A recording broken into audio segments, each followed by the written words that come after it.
तो सर मेरा सवाल ये है कि नी पेन सर क्यों होता है, और सर ये क्या छोटी उम्र में भी होता है? और सर बड़ी उम्र में तो देखा ही है हमने, लेकिन सर आजकल छोटी उम्र में भी होने लगा है। तो सर इसके बारे में बताएंगे थोड़ा? नी पेन नॉर्मली बड़ी उम्र में होता था, लेकिन अब किसी भी उम्र में होता है। It all depends on, it is called life style disease.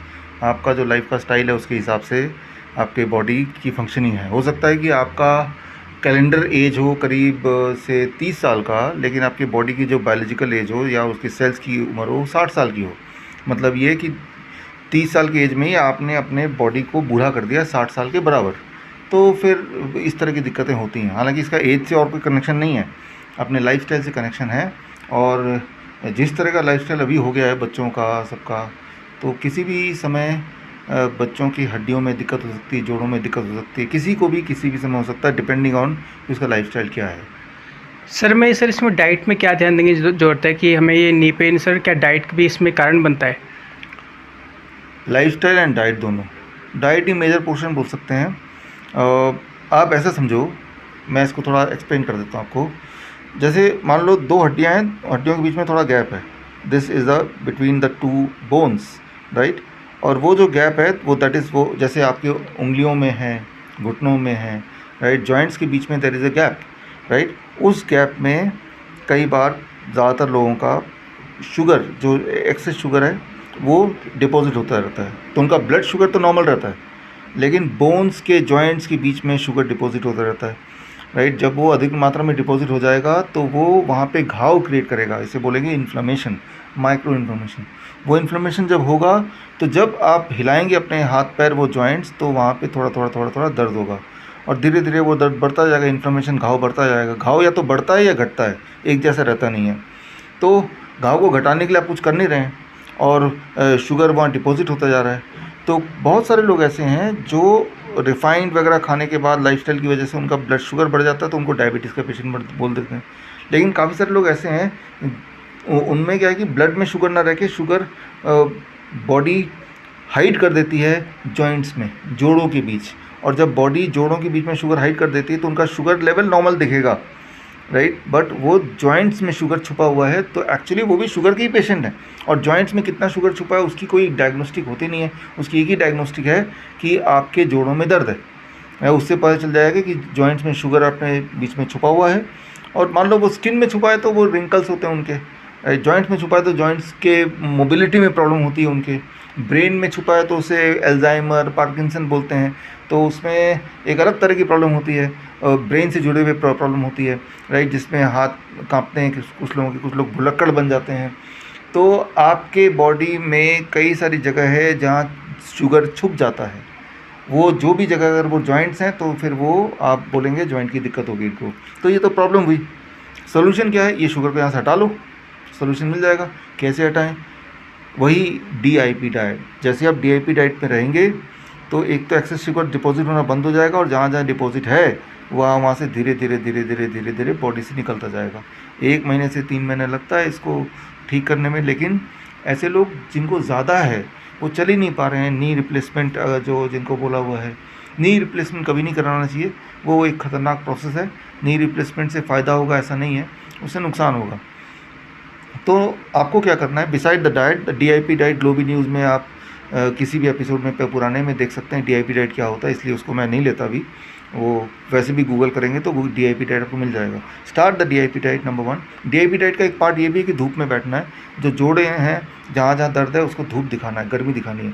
I call it heat therapy, right. गर्मी दिखाने के 2 तरीके, धूप में बैठना ज़रूर है, क्योंकि धूप की जो गर्मी है वो सिर्फ गर्मी नहीं, कई सारे और भी उसमें कॉन्ट्रीब्यूशन है। उसके अलावा आप दिन में 2 बार 3 बार आप हॉट फर्मेंटेशन करेंगे, यानी कि गर्म सिकाई। जैसे घुटने में दर्द है तो यहाँ पे गर्म सिकाई की, हॉट वाटर बैग आता है, इलेक्ट्रिक वाटर बैग आता है, उसमें गर्म सिकाई करेंगे 15 मिनट 10 मिनट, तो आपको टेम्प्रेरी रिलीफ मिलेगा।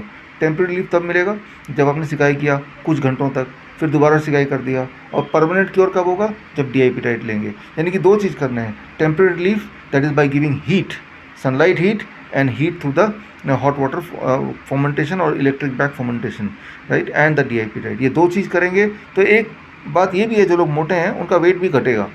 जैसे 10% वेट पहले महीने घटेगा विद द DIP डाइट।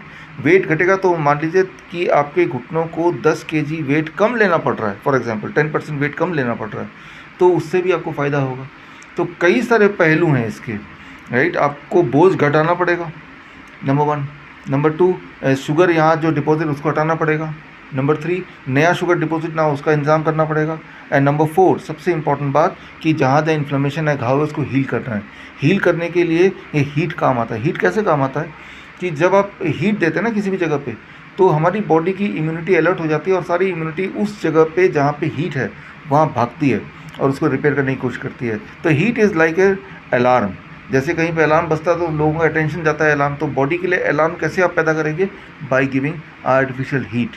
जैसे बॉडी में जो फीवर भी होता है तो फीवर भी एक अलार्म की तरह काम करता है, फीवर भी एक क्यूरेटिव इफेक्ट की तरह काम करता है। तो वैसे ही करना है। और जब तक आपके जोड़ों में दर्द है खूब ज़्यादा भयंकर जिनको है, तब तक अपनी मोबिलिटी को थोड़ा कम रखिए, मूवमेंट को बहुत रिस्ट्रिक्ट रखिए, क्योंकि बॉडी को हीलिंग टाइम चाहिए। और दर्द के बावजूद भी अगर आप चलेंगे फिरेंगे तो दर्द को ठीक करने का मौका नहीं मिलेगा। जिस तरह से जब किसी की हड्डी टूट जाती है तो हड्डी आप कुछ दिनों के लिए बिल्कुल हिलाते नहीं हैं, लेट द बॉडी वर्क, अपने आप को हील करने के लिए। अगर आप हिलाएंगे डुलाएंगे तो ठीक होने का मौका नहीं देंगे तो और ज़्यादा समय लगेगा, या कभी ऐसा भी हो सकता है कि ठीक ही ना हो कभी। इसीलिए जहाँ पे आपको दर्द है उसको, उसकी मोबिलिटी को कम से कम कीजिए अगले 3 महीने तक, 4 महीने तक, और साथ में जो सारी बातें मैंने बताई इसको कीजिए और आप देखेंगे for all the people, right, you will start the relief within the first few days and it is possible to cure it completely within 3-4 months. Sir कुछ लोग इसमें दूध का बहुत बड़ा रोल मानते हैं कि दूध से कैल्शियम की कमी पूरी होती है तो दर्द नहीं होता, लेकिन सर आप दूध के लिए मना करते हैं, तो सर इसका कैसे कन्फ्यूजन इसकी दूर की जाए? कन्फ्यूजन दूर करने का एक ही तरीका है, आप अपने आसपास देखिए। जो लोग को घुटनों की दर्द है उनसे पूछिए आप कितना दूध पीते हैं, वो बोलेंगे बचपन से हम पीते हैं और अभी भी पीते हैं, 2-2 ग्लास पीते हैं रोज़, राइट। तो अगर दूध से कैल्शियम पूरी होनी होती और हड्डियों को स्ट्रेंथ मिलना होता तो मिल चुका होता, फिर उनको हड्डियों की दिक्कत आई क्यों? क्या ऐसा है कि जो लोग दूध नहीं पीते हैं उनको हड्डियों की दिक्कत है, या इसका उल्टा जो लोग दूध पीते हैं उनको दिक्कत है? आप खुद ही देख लीजिए। आप एक एक्सपेरिमेंट कीजिए मेरे बोलने पे। आपने जीवन भर दूध पिया, 15 दिन के लिए दूध छोड़ के देखिए, बाकी कुछ मत बदलिए, DIP डाइट भी मत शुरू कीजिए। Just for 15 days stop dairy products. 15 दिन बाद अपने आप से पूछिए कि आपका जोड़ों में दर्द कैसा है, आपकी नींद कैसी है, आपका शुगर लेवल कैसा है, आपका BP कैसा है। आपको 15 दिन में ही पॉजिटिव इफेक्ट दिखेगा। जस्ट 15 दिन के लिए सिर्फ आपने एक ही काम किया, दूध को छोड़ा। तो आप खुद पे एक्सपेरिमेंट कीजिए या आप थोड़ा सर्वे कर लीजिए, आपको पता चल जाएगा कि दूध आपको हेल्प कर रहा है या दूध आपको नुकसान कर रहा है। याद रखिए जो दूध है वो हर जानवर के बच्चे के लिए है, उसके हिसाब से उसका केमिकल कॉम्पोजिशन है। गाय का दूध गाय के बच्चे के लिए है, इंसान का दूध इंसान के बच्चे के लिए है। कोई भी एनिमल सिर्फ अपने बचपन के कुछ समय तक ही वो दूध पीता, वो भी अपनी माँ का। इंसान ही एक ऐसा जानवर है जो दूसरे जानवर का दूध पीता है, वो भी जीवन भर। तो जैसे मैं हूँ, मुझे लगता है कि 17-18 साल हो गए होंगे मैंने लास्ट टाइम जब भी दूध पिया था, और मेरी हड्डियाँ सब टूट जानी चाहिए थी अब तक, 17 साल 18 साल बिना दूध के। तो अभी तक तो नहीं टूटी, बल्कि आज से 25 साल पहले जैसे जितना मैं एनर्जेटिक फील करता था या जितना मैं दौड़ पाता था, आज भी उतना ही दौड़ पाता हूँ, कोई कमी नहीं दिखती मुझे। तो मुझे लगता है कि साइंटिफिकली अगर आप जानना चाहते हैं तो हमारे किताबें हैं, bishrup.com/ebooks में जाएंगे या bishrup.com/whitetruth में जाएंगे तो सारे एविडेंस हमने दिए हुए हैं कि दूध किस तरह से आपको कैंसर पैदा कराता है, किस तरह से आपका शुगर लेवल बढ़ाता है, किस तरह से हड्डियों का रोग बढ़ाता है, वो सब दिया हुआ है। दुनिया में कुछ देश हैं जैसे स्वीडन है, डेनमार्क है, जहाँ पे लोग ज़्यादा दूध पीते हैं। दे आर ऑल्सो कंट्रीज़ जहाँ पे ज़्यादा ऑस्टियोपोरोसिस है। दुनिया में कुछ देश हैं जैसे वियतनाम है, थाईलैंड है, यहाँ लोग दूध पीते ही नहीं हैं, एक्सपोर्ट करते हैं, यहाँ पे हड्डियों की बीमारी है ही नहीं। तो ये सारे अगर आंकड़े आप देखें, और सबसे पहले इम्पॉर्टेंट बात, आप खुद अपने आप पे आजमा के देखिए, आपको दूध की सच्चाई पता चल जाएगी। सर बहुत लोग ऐसे हैं जो पेन की, जो नी पेन है उसकी दवाई ले रहे हैं, बहुत सालों से ले रहे हैं, तो सर वो एकदम नहीं छोड़ सकते, तो सर इसके लिए उनको क्या करना चाहिए?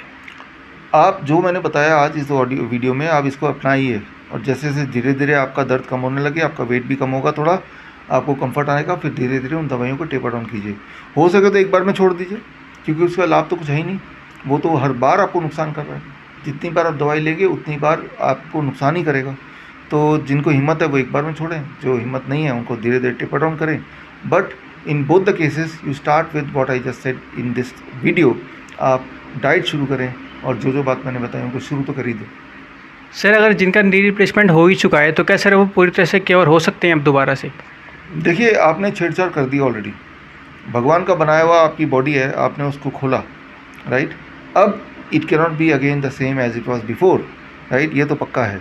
इसीलिए मैं बोलता हूँ, ज़्यादा से ज़्यादा अवेयरनेस फैलाने की कोशिश करता हूँ कि कभी भी किसी भी डॉक्टर की बात मान के आप नी रिप्लेसमेंट मत कराइए किसी भी हालत में। बहुत बहुत शुक्रिया सर आपका हमारे सालों के जवाब देने के लिए।